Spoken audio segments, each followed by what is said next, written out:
Frederick Gibbs ने 1928 में एक एक्सपेरिमेंट किया था। दरअसल वो जो एक्सपेरिमेंट किए थे वो 4 अलग अलग एक्सपेरिमेंट किए थे एक बैक्टीरिया में। उस बैक्टीरिया का नाम था स्ट्रेप्टोकोकस न्यूमोनिया। स्ट्रेप्टोकोकस न्यूमोनिया या स्ट्रेप्टोकोकस न्यूमोनी, ये बोल सकते हो आप, ठीक है। स्ट्रेप्टोकोकस न्यूमोनी एक ऐसा बैक्टीरिया है जो कि जीवों में या ऑर्गेनिज्म में न्यूमोनिया कॉज करता है। कौन सा डिसीज कॉज करता है? न्यूमोनिया। लेकिन ये स्ट्रेप्टोकोकस न्यूमोनी के भी 2 स्ट्रेन होते हैं। एक स्ट्रेन जो है डिसीज कॉज करता है और दूसरा स्ट्रेन नहीं करता है, ठीक है। तो वो स्ट्रेन कौन से देखते हैं। इसके जो स्ट्रेन होते हैं वो 2 होते हैं। एक जो होता है उसको बोलते हैं एस स्ट्रेन और दूसरा जो होता है उसको बोलते हैं आर स्ट्रेन।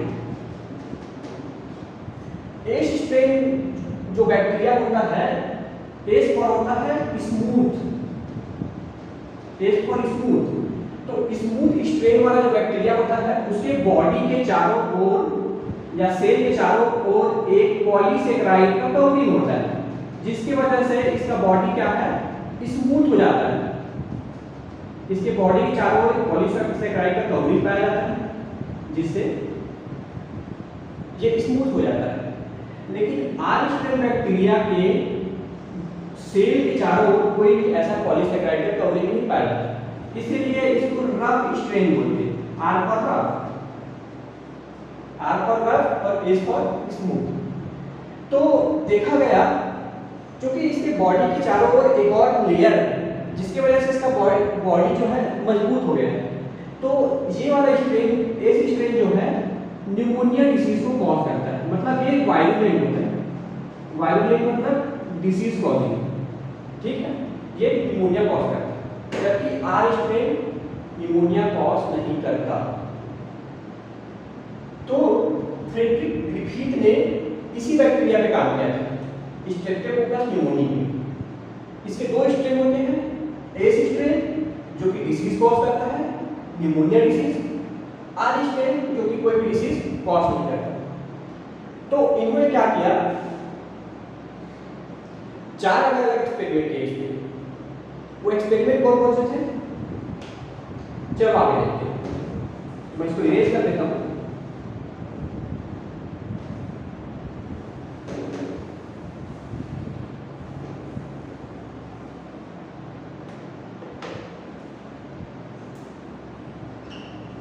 फर्स्ट एक्सपेरिमेंट में उन्होंने क्या किया, एक चूहा लिया, एक जिंदा चूहा लिया, जिंदा चूहा लिया। उसमें क्या किया उन्होंने, आर स्ट्रेन वाले स्ट्रेप्टोकोकस न्यूमोनी बैक्टीरिया को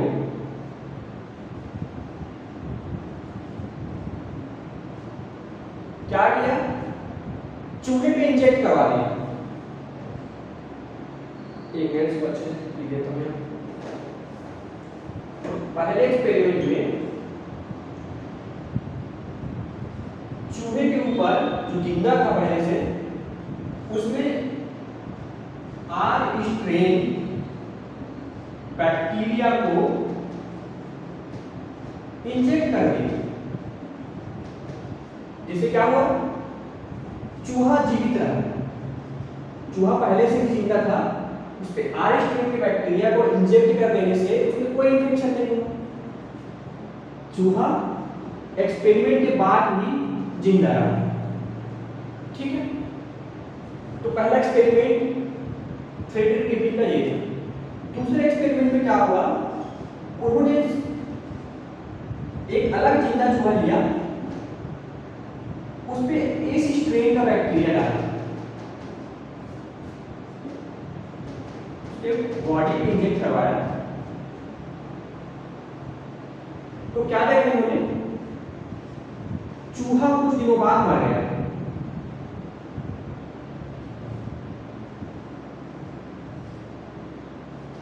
क्यों मर गया? क्योंकि उसको निमोनिया हो गया। एच स्ट्रेन वाला बैक्टीरिया डिसीज कॉज किया उस चूहे को और चूहा मर गया। तो इससे ये क्लियर हो गया कि एच स्ट्रेन बैक्टीरिया जो है डिसीज कॉज करता है, निमोनिया डिसीज कॉज करता है। फिर उन्होंने क्या किया, तीसरे एक्सपेरिमेंट, मैंने बोला था 4 एक्सपेरिमेंट किया था, तो तीसरे एक्सपेरिमेंट में क्या किया उन्होंने, इसको मैं इरेज कर देता हूं।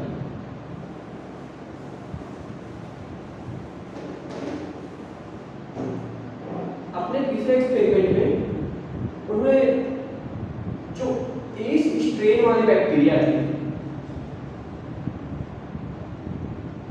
उसको क्या किया, टेस्ट ट्यूब वगैरह में लिया होगा, फिर उसको थोड़ा सा हीट प्रोवाइड करके उसके सेल को डेड कर दिया, मतलब गर्म करके उसको मार डाला। ठीक है, तो एच स्ट्रेन बैक्टीरिया को हीट से किल कर दिया। देखो आप बोलोगे हीट किल्ड बैक्टीरिया मतलब क्या?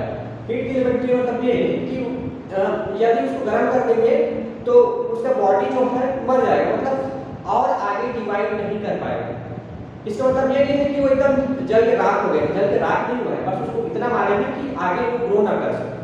ठीक, तो एच स्ट्रेन वाले बैक्टीरिया को हीट किल कर दिया। फिर इस हीट किल बैक्टीरिया को जिंदा चूहे में इंजेक्ट किया।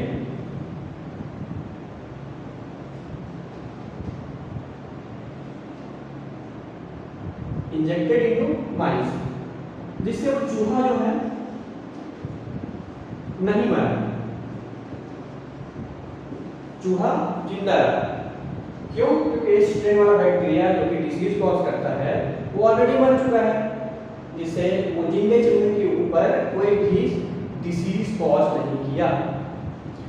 ठीक है, तो इसके बाद उन्होंने तीसरे एक्सपेरिमेंट के बाद एक और एक्सपेरिमेंट किया, और इस एक्सपेरिमेंट के रिजल्ट के बाद वो थोड़ा सा हैरान रह गया कि ऐसा क्यों हुआ। उन्होंने क्या किया था, जो एच स्ट्रेन वाले हीट किल्ड बैक्टीरिया थे, हीट किल्ड बैक्टीरिया थे, उसको आर स्ट्रेन वाले लिविंग बैक्टीरिया के साथ, लिविंग बैक्टीरिया के साथ मिक्स कर दिया। एच स्ट्रेन वाले हीट किल्ड बैक्टीरिया को आर स्ट्रेन वाले लिविंग बैक्टीरिया के साथ मिक्स कर दिया। हाँ, तो मैं ये बोल रहा था कि एच स्ट्रेन वाले हीट किल्ड बैक्टीरिया को आर स्ट्रेन वाले जिंदा बैक्टीरिया के साथ मिक्स कर दिया। फिर इन दोनों को एक टेस्ट ट्यूब में लिया, उसके बाद इसको इंजेक्शन में लिया,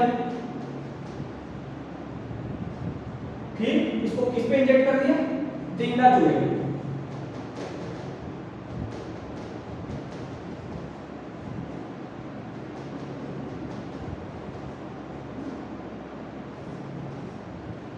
फिर देखो जिंदा चूहे में इसको इंजेक्ट किया तो कायदे से इसको तो चूहे को जिंदा ही रहना चाहिए।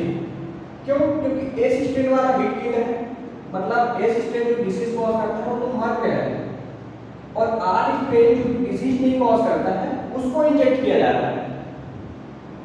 तो ये चूहा जो पहले से जिंदा है उसको एक्सपेरिमेंट के बाद भी या इंजेक्शन के बाद भी जिंदा ही रहना चाहिए, लेकिन ऐसा नहीं हुआ। ये जो चूहा है ना वो मर गया, इस पे न्यूमोनिया के सिम्टम्स आए, फिर ये चूहा मर गया, तो माइस डाइड।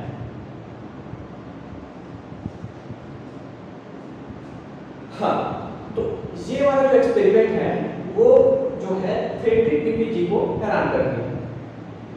ठीक है, क्योंकि एच स्ट्रेन तो ऑलरेडी मर गया था, आर स्ट्रेन डिसीज कॉज नहीं करता है, फिर भी चूहा क्यों मरा, इस बात ने उसको हैरान कर दिया। तो इस एक्सपेरिमेंट से उन्होंने एक कंक्लूजन निकाला, उन्होंने ये कंक्लूजन निकाला कि जो मरा हुआ बैक्टीरिया है वो फिर से तो जिंदा नहीं हो सकता। हम लोग इस मरे हुए बैक्टीरिया को इस बॉडी, ये लिविंग बैक्टीरिया के लिविंग चूहे के बॉडी में डालेंगे तो ये मरा हुआ बैक्टीरिया जिंदा तो नहीं होगा और डिसीज कॉज नहीं करेगा, क्योंकि तीसरे एक्सपेरिमेंट में वही किए थे हम लोग। हीट किलर को चूहे के अंदर डाले, चूहा जिंदा रहा, मरा नहीं था। लेकिन आज स्ट्रेन डालते ही क्या चमत्कार हो गया जिसकी वजह से वो मारा गया, चूहा मारा गया। अच्छा, इस एक्सपेरिमेंट के बाद क्या किया, चूहे जो मरा हुआ चूहा है उसका ऑब्जर्वेशन किया उन्होंने। ऑब्जर्वेशन में उन्होंने ये देखा कि जो मरा हुआ चूहा है उसके बॉडी के अंदर आर स्ट्रेन वाले बैक्टीरिया के साथ साथ एस स्ट्रेन वाले जीवित बैक्टीरिया भी है, लिविंग बैक्टीरिया। तो ये बात उनको हैरान कर गया। तो उन्होंने सोचा कि ये कैसे पॉसिबल है, एस स्ट्रेन जो मर गया है वो तो फिर से जिंदा नहीं हो सकता। तो आर स्ट्रेन जो कि जिंदा है उससे एस स्ट्रेन वाले फिर से नया बैक्टीरिया कैसे पैदा होगा। तो उन्होंने सोचा कि एस स्ट्रेन वाले बैक्टीरिया के पास कोई ना कोई ऐसा केमिकल या ऐसा सब्सटेंस प्रेजेंट है जिसकी वजह से आर स्ट्रेन बैक्टीरिया भी एस स्ट्रेन बैक्टीरिया में ट्रांसफॉर्म हो गए। उनको ये नहीं पता था कि एक्चुअल में उस केमिकल वो केमिकल है क्या, प्रोटीन है कि पॉलीसेकेराइड है कि न्यूक्लिक एसिड है, ये उनको नहीं पता था। लेकिन उनको ये जरूर पता चल गया कि कोई ना कोई केमिकल एस स्ट्रेन वाले बैक्टीरिया में प्रेजेंट है जो आर स्ट्रेन वाले बैक्टीरिया में आके उसके बॉडी को एस स्ट्रेन वाले लिविंग बैक्टीरिया में कन्वर्ट कर रहा है। जिससे क्या हुआ, एस स्ट्रेन वाले लिविंग बैक्टीरिया होने की वजह से जो जिंदा चूहा था उस पर इन्फेक्शन हुआ निमोनिया का और वो चूहा मर गया। तो ये कंक्लूजन निकाले फ्रेडरिक रिपीट ने और उस मटेरियल को उन्होंने ट्रांसफॉर्मिंग प्रिंसिपल बोला, क्योंकि उनका केमिकल नेचर उनको नहीं पता था।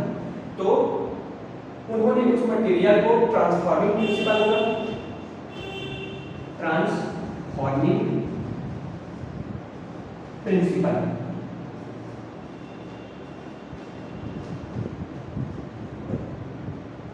और ये फ्रेडरिक रिपीट का जो एक्सपेरिमेंट था उसको भी हम लोग ट्रांसफॉर्मिंग प्रिंसिपल बोल सकते हैं, ट्रांसफॉर्मिंग प्रिंसिपल।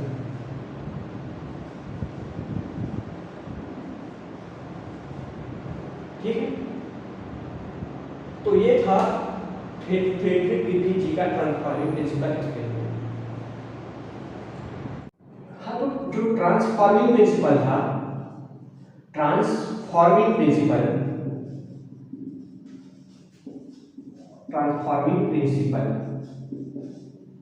इसको दिया था फ्रेडरिक रिपीट ने। इसको फिर से थोड़ा समराइज कर देता हूं। फ्रेडरिक रिपीट ने स्पेलिंग क्या लिखा, फ्रेडरिक रिपीट जी ने 1928 में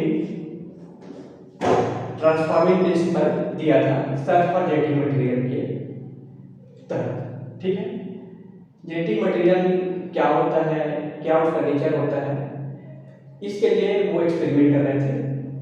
तो उन्होंने किस पे एक्सपेरिमेंट किया था, स्ट्रेप्टोकोकस निमोनिया बैक्टीरिया पे। उसके दो स्ट्रेन होते थे, एक एस स्ट्रेन और एक आर स्ट्रेन। उसमें से जो एस स्ट्रेन है वो वायलेंट होता है, निमोनिया कॉज करता है, लेकिन जो आर स्ट्रेन है वो कोई भी डिसीज कॉज नहीं करता। तो उन्होंने 4 एक्सपेरिमेंट किए थे, किसने, ग्रिफिथ जी ने। 4 अलग अलग चूहा लिया था, जिंदा चूहा, चारों का एक्सपेरिमेंट किया था। उनमें से क्या हुआ था, पहले एक्सपेरिमेंट में एक जिंदा चूहा लिया और जो एस स्ट्रेन वाला बैक्टीरिया है उसको उस पर इंजेक्ट कर दिया, जिसकी वजह से चूहा मारा गया, न्यूमोनिया हो गया। लेकिन दूसरे एक्सपेरिमेंट में जिसमें उन्होंने आर स्ट्रेन वाले बैक्टीरिया को लिया था, जो नया जिंदा चूहा के ऊपर उसको इंजेक्ट किया था, वो चूहा जिंदा रहा। तीसरे में उन्होंने heat killed S strain bacteria को एक नए जिंदे चूहे के ऊपर इंजेक्ट कराया, जिससे एक्सपेरिमेंट के बाद भी वो चूहा जिंदा रहा, क्योंकि एस स्ट्रेन वाला कोई भी डिसीज कॉज नहीं करता। लास्ट वाले एक्सपेरिमेंट में जिसमें उन्होंने एस स्ट्रेन वाले जो कि हीट किल्ड बैक्टीरिया है उसको आर स्ट्रेन वाले लिविंग बैक्टीरिया के साथ मिक्स कर दिया, फिर उसका इंजेक्शन बना के एक जिंदे चूहे पे फिर से इंजेक्ट कर दिया। फिर इस एक्सपेरिमेंट को हो गए थे हैरान, क्योंकि इस एक्सपेरिमेंट के बाद वो चूहा मर गया। ठीक है, चौथे एक्सपेरिमेंट में भी चूहा मर गया। कायदे से उसको जिंदा रहना चाहिए था, क्योंकि एस स्ट्रेन वाला बैक्टीरिया मरा हुआ था ऑलरेडी, डिसीज नहीं कॉज करता। आर स्ट्रेन वाला बैक्टीरिया डिसीज कॉज कर ही नहीं सकता, तो उसको चूहा को जिंदा ही रहना था, लेकिन ऐसा हुआ नहीं। चूहा पे निमोनिया हुआ और चूहा मारा गया।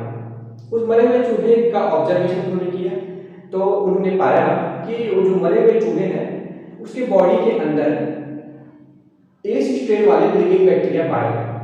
तो उस एस स्ट्रेन वाले लिविंग बैक्टीरिया को के पाए जाने पे उन्होंने ये कंक्लूजन निकाला कि वो आया कहाँ से होगा। तो ये कंक्लूजन निकाला कि आर स्ट्रेन बैक्टीरिया के अंदर एस स्ट्रेन बैक्टीरिया के बॉडी में से कोई एस स्ट्रेन बैक्टीरिया की बॉडी में से कोई ऐसा केमिकल प्रेजेंट होता है जो कि निकल के आर स्ट्रेन वाले बैक्टीरिया में चला जाता है, जिससे आर स्ट्रेन वाले बैक्टीरिया भी एस स्ट्रेन वाले बैक्टीरिया या वायलेंट बैक्टीरिया में कन्वर्ट हो जाता है। क्योंकि आर स्ट्रेन जिंदा था तो एस स्ट्रेन में कन्वर्ट हुआ है ना, तो आर स्ट्रेन से एस स्ट्रेन में कन्वर्जन हुआ या ट्रांसफॉर्मेशन हुआ। आर स्ट्रेन वाला बैक्टीरिया एस स्ट्रेन में कन्वर्ट हो गया। इसीलिए इस प्रिंसिपल को उन्होंने ट्रांसफॉर्मिंग प्रिंसिपल बोला, क्योंकि उनको क्लियर आइडिया नहीं था कि आर स्ट्रेन के अंदर कौन सा केमिकल निकल के जा रहा है एस स्ट्रेन से। ठीक है, तो उस केमिकल को उन्होंने ट्रांसफॉर्मिंग प्रिंसिपल बोला था, और बाद में ये एक्सपेरिमेंट को भी ट्रांसफॉर्मिंग प्रिंसिपल बोला गया। इससे यही कंक्लूजन निकला कि जो एस स्ट्रेन वाले हीट किल्ड बैक्टीरिया है,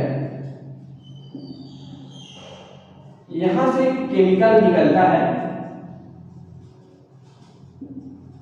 और आर स्ट्रेन वाले जो लिविंग बैक्टीरिया है उसको ट्रांसफॉर्म कर देता है एस स्ट्रेन वाले लिविंग बैक्टीरिया में।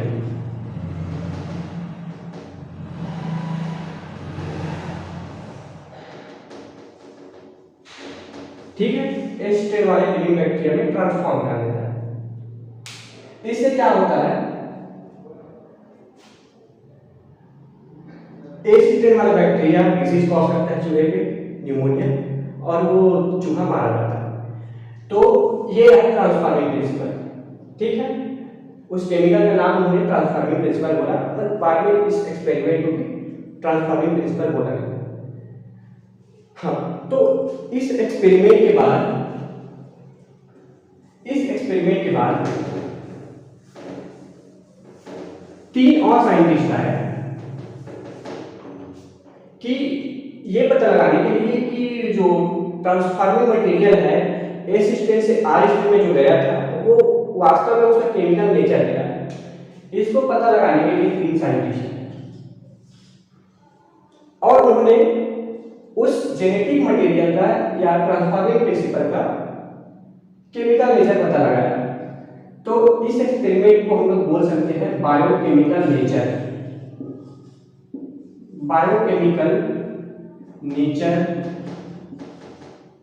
ऑफ जेनेटिक मटेरियल और ट्रांसफॉर्मिंग प्रिंसिपल।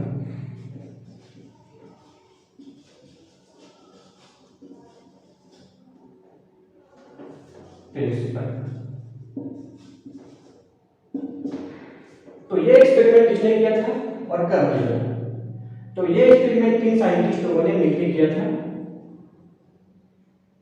कौन कौन साइंटिस्ट? एवरी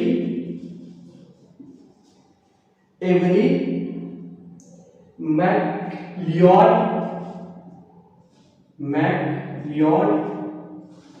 एंड मैककार्टी, तीन साइंटिस्ट थे। इसको आप AMM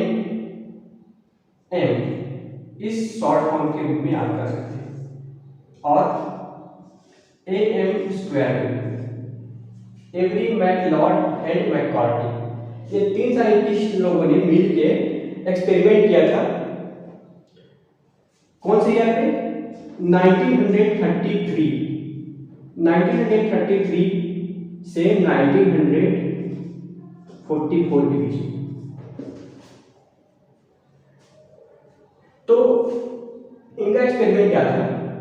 इन्होंने जो ट्रांसफॉर्मिंग प्रिंसिपल था वो वाले एक्सपेरिमेंट को दोहराया। उसमें क्या किया, जो लास्ट वाला एक्सपेरिमेंट था ग्रिफिथ जी का ट्रांसफॉर्मिंग प्रिंसिपल में, जिसमें हीट किल्ड बैक्टीरिया और आर स्ट्रेन वाले बैक्टीरिया के मिक्सचर को एक जिंदे चूहे में इंजेक्ट किया गया था। तो उसी एक्सपेरिमेंट को उसने दोहराया, लेकिन उन्होंने क्या किया, जो एस स्ट्रेन वाला बैक्टीरिया है उसके बॉडी से, जो एस स्ट्रेन वाला बैक्टीरिया है, एक मिनट, हाँ, तो ये एवरी मैकलियोड और मैककार्टी को लगा कि हो ना हो जो जेनेटिक मटेरियल है वो क्या हो सकता है, प्रोटीन हो सकता है। उनको लगा कि प्रोटीन हो सकता है, क्योंकि क्रोमोसोम में क्या क्या होता है, न्यूक्लिक एसिड और प्रोटीन। न्यूक्लिक एसिड में DNA या RNA दोनों हो सकता है, और प्रोटीन उसके चारों क्रोमोसोम में प्रेजेंट रहता है। तो उनको लगा कि शायद प्रोटीन हो सकता है जेनेटिक मटेरियल। तो उन्होंने क्या किया, हीट किल्ड एस स्ट्रेन वाले बैक्टीरिया, जो कि हीट किल्ड था, उसके बॉडी से तीन केमिकल जो कि क्रोमोसोम में पाए जाते हैं, DNA, RNA और प्रोटीन, तीनों को प्यूरिफाई किया। तीनों केमिकल को अलग अलग प्यूरिफाई करके निकाला। फिर उस प्यूरिफाइड केमिकल में से क्या किया, तीनों को आर स्ट्रेन बैक्टीरिया, जो कि लिविंग बैक्टीरिया था, उसके साथ इंजेक्ट किया चूहे। पर इंजेक्ट करने से पहले उसने एक और काम कर दिया। क्या किया, उन्होंने तीन एंजाइम लिए, DNase, RNases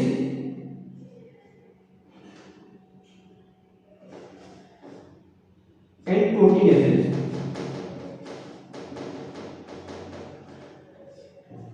DNases ऐसे एंजाइम्स थे जो कि DNA को डाइजेस्ट कर सकते थे, मतलब तोड़ सकते थे, ठीक है।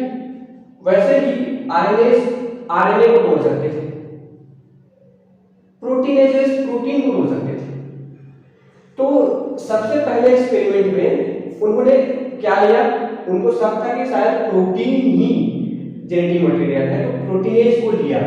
किसमें, जो उन्होंने केमिकल निकाले थे ना, प्रोटीन, RNA और DNA एस स्ट्रेन वाले बैक्टीरिया से, उस पे प्रोटीनेज को भी डाल दिया। जिससे क्या हुआ, उसमें से जितने भी प्रोटीन थे वो डाइजेस्ट हुए। फिर उसमें बचा क्या था, DNA और RNA। तो उस DNA और RNA को उन्होंने आर स्ट्रेन वाले जिंदा बैक्टीरिया की इस बॉडी में डाल दिया, उसके साथ मिक्स कर दिया, फिर उसको चूहे में इंजेक्ट कर दिया। देखो, proteinase plus protein plus DNA plus RNA, इन मिक्सचर को उन्होंने जिंदा चूहे पे इंजेक्ट किया, जिससे क्या हुआ, चूहा मारा गया। चूहे पे इन्फेक्शन हुआ और चूहा मारा गया।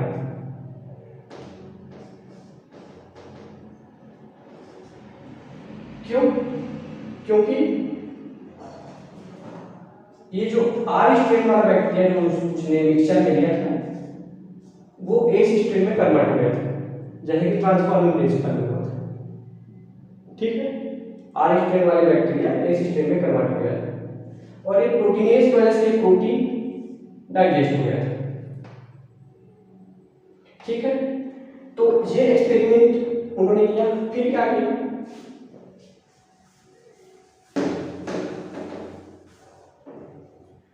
दूसरे एक्सपेरिमेंट में उन्होंने दूसरा एंजाइम लिया आरएनएजेस। इसको तीनों chemical DNA plus RNA plus protein जो कि एस स्ट्रेन वाले हीट किल बैक्टीरिया से दिए गए थे को आर स्ट्रेन वाले बैक्टीरिया में जो कि लिविंग था इसमें इंजेक्ट करा दिया। इनके मिक्सचर को इसमें इंजेक्ट करा एक नया लिविंग माइस पे, जिससे क्या हुआ, चूहा मारा गया।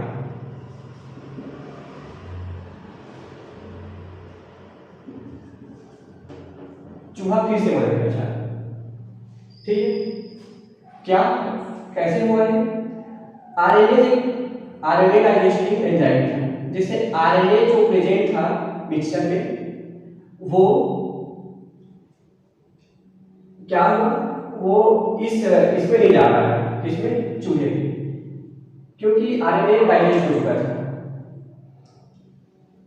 और पहले वाले एक्सपेरिमेंट में प्रोटीन डाइजेस्ट हो चुका था। फिर भी ये आर स्ट्रेन बैक्टीरिया था वो एस स्ट्रेन वाले बैक्टीरिया में कन्वर्ट हुआ।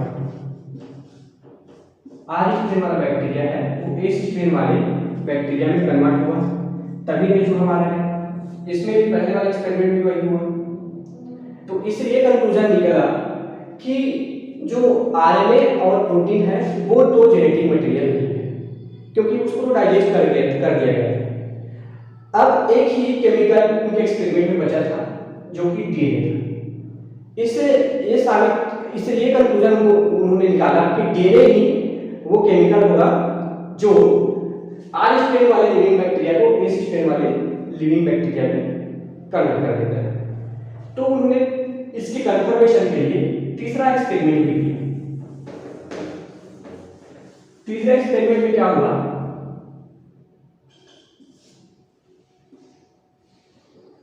तीसरे एक्सपेरिमेंट में जो आर स्ट्रेन वाले लिविंग बैक्टीरिया है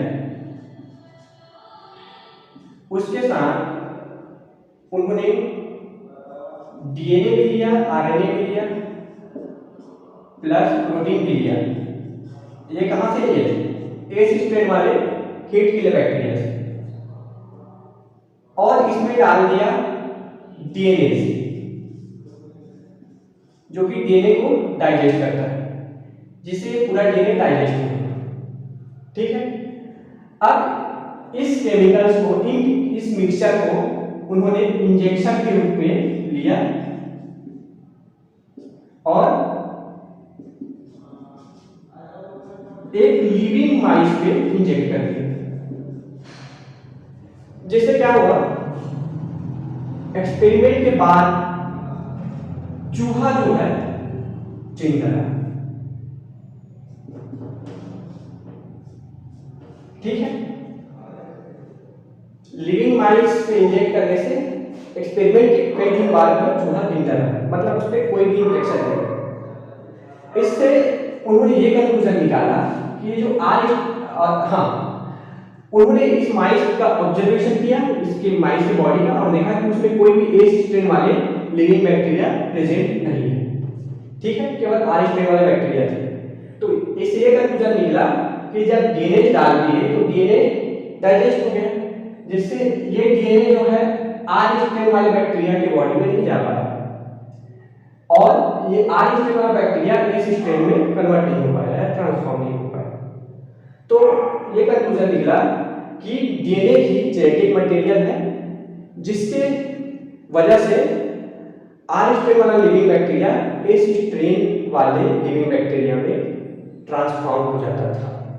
तो इससे सबसे पहली बार biochemical nature of genetic material पता चला और उन्होंने बताया कि डीएनए ही जेनेटिक मटेरियल होता है ऑर्गेनिजम्स में।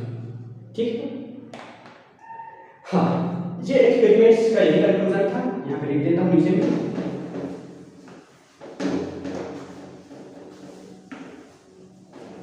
Conclusion,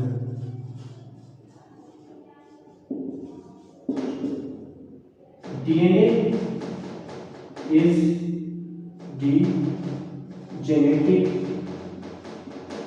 material in organism। लेकिन इनके कंक्लूजन के बावजूद भी कई सारे बायोलॉजिस्ट इस टाइम इस पे बिलीव नहीं कर रहे थे।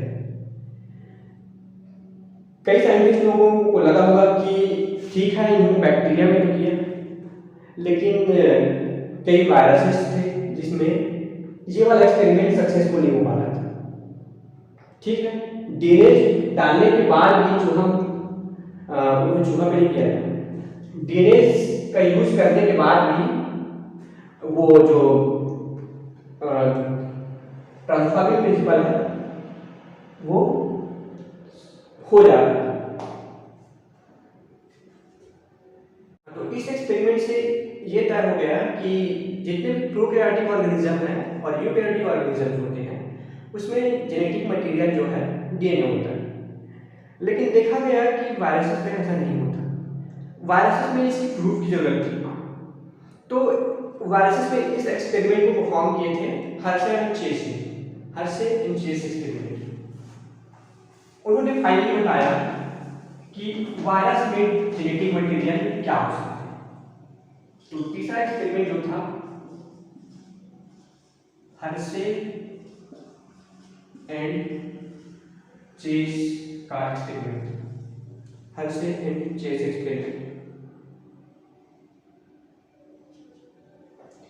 यह एक्सपेरिमेंट 1952 में हुआ था और इन्होंने वायरस पे एक्सपेरिमेंट किया जो कि बैक्टीरियोफेज था, फेज, और इसके साथ में एक बैक्टीरिया भी लिया था, ई कोलाई बैक्टीरिया।